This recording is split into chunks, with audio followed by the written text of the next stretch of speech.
America की north Korea को सीधी सीधी धमकी। न्यूक्लियर टेस्ट को लेकर अमेरिका ने धमकाया,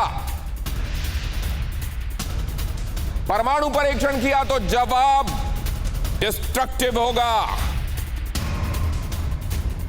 अमेरिका के उप विदेश मंत्री ने नॉर्थ कोरिया को चेतावनी दी। अमेरिका की उप विदेश मंत्री ने नॉर्थ कोरिया को चेतावनी दी कि परमाणु परीक्षण किए तो डिस्ट्रक्टिव नतीजे होंगे, पूरी दुनिया जवाब देगी, कहा यूनाइटेड स्टेट्स ने। और एक तरीके से पूरी दुनिया का प्रवक्ता बनते हुए अमेरिका ने यह बात कह दी, पूरी दुनिया जवाब देगी नॉर्थ कोरिया को उसके हाल के किए गए परीक्षणों में, क्योंकि अभी तक इसी साल में,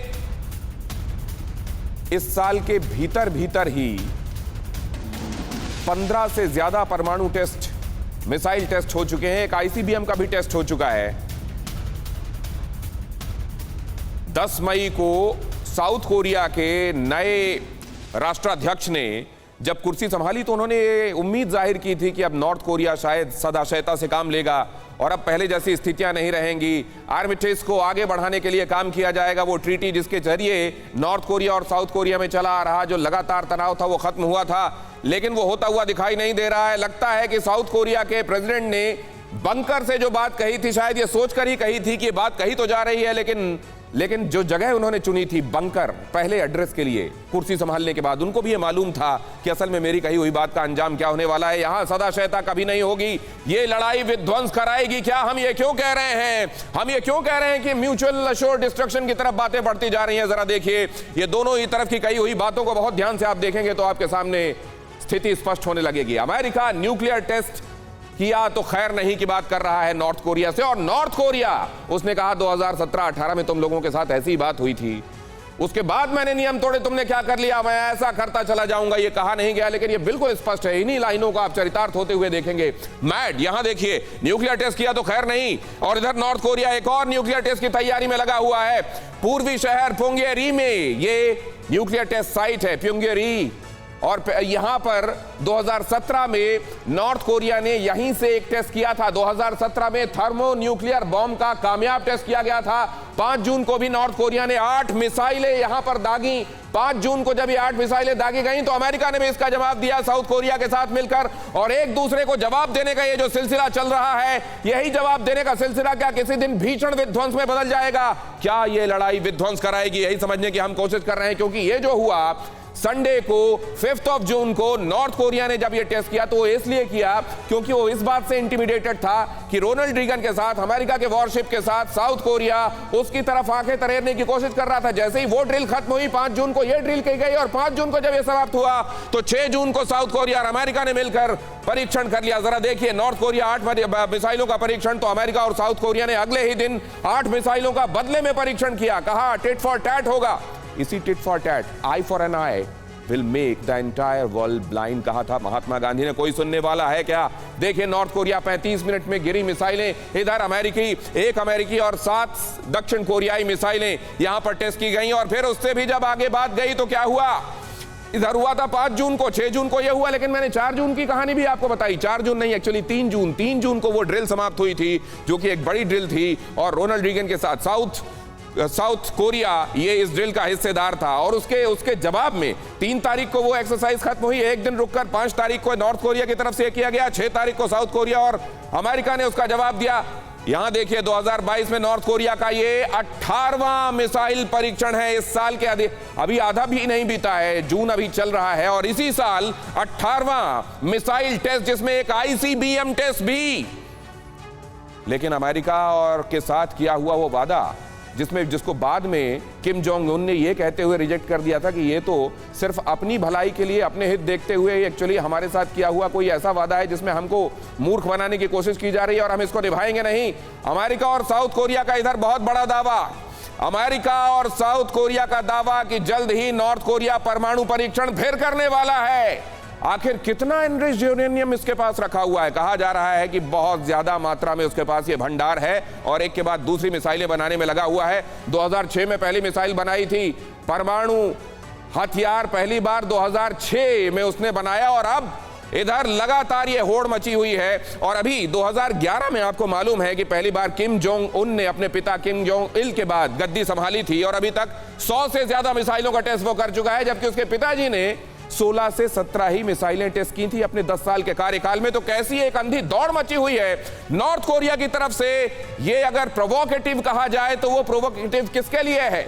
जापान और साउथ कोरिया और अमेरिका को ध्यान में रखते हुए ऐसा कर रहा है वो। क्या जिस तरीके से रूस को वेस्ट ने उकसाने की कोशिश की और हर बार अपने उकसावे की बात को किनारे में रखकर रूस की किए हुए को हाईलाइट किया जाता है, क्या किम जोंग उन भी उकसाया जा रहा है और उसी उकसाहट में एक होड़ में लगा हुआ है? ये समझने की कोशिश करेंगे। हमारे साथ जुड़ रहे हैं खास मेहमान। आइए उन खास मेहमानों से आपका परिचय कराता हूं जो इस मामले में आपको बता सकते हैं कि एक्चुअली गलत कौन है। मेजर जनरल संजय मिस्टर हमारे साथ आज की इस चर्चा में शामिल हो रहे हैं।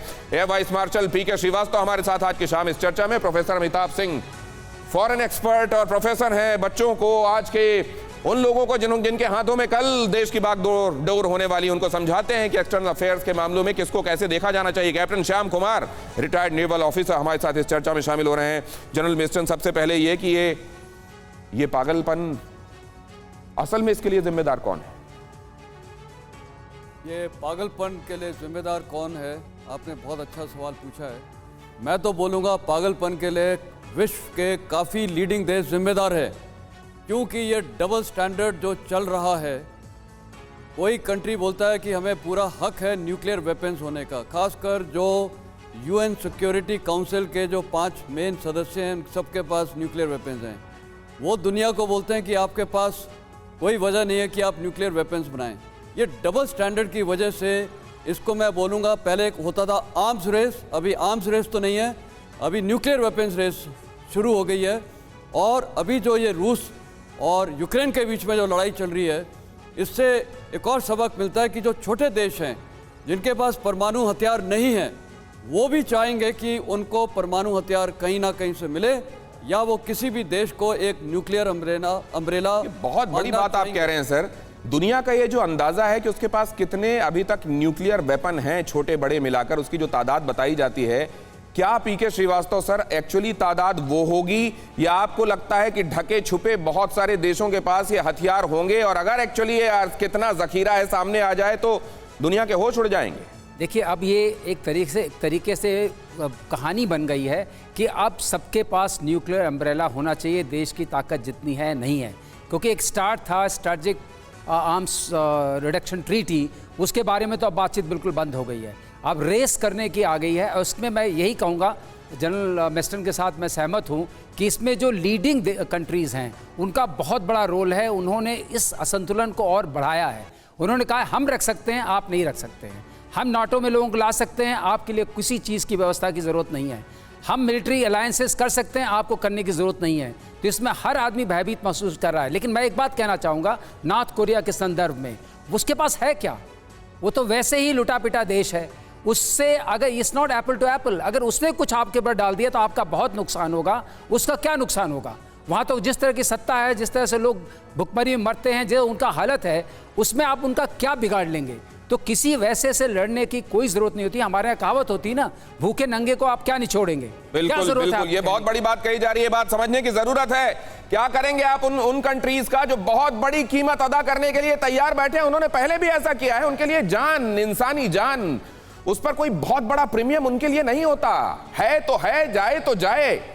अभी आप देख लीजिए कि क्या ये जनरल मिस्टन से अब से कुछ देर पहले ग्रीन रूम में मैं बात कर रहा था, उनका कहना यह था कि क्या इतनी बड़ी तादाद में किसी देश के सैनिक अगर नहीं रहे उसके लिए एक बड़ी चिंता की बात होती है। लेकिन कुछ देश ऐसे होते हैं जो किसी भी हद तक कीमत चुकाने के लिए तैयार होते हैं। और अगर रूस को आप उसमें गिनते हैं, अगर आप नॉर्थ कोरिया को गिनते हैं कि उसको बहुत ज्यादा परवाह नहीं, अगर आप गिनते हैं कि ईरान बहुत ज्यादा फर्क नहीं पड़ेगा उसको, तो फिर इनसे आपको एक हद के बाद इनको आपको कंसीडर करना चाहिए कि इनसे बहुत बड़ा खतरा है और इनको एक हद के बाद उकसाना नहीं चाहिए। फिक्र आपकी, सोमवार से शुक्रवार रात 9 बजे सिर्फ TV9 भारतवर्ष पर।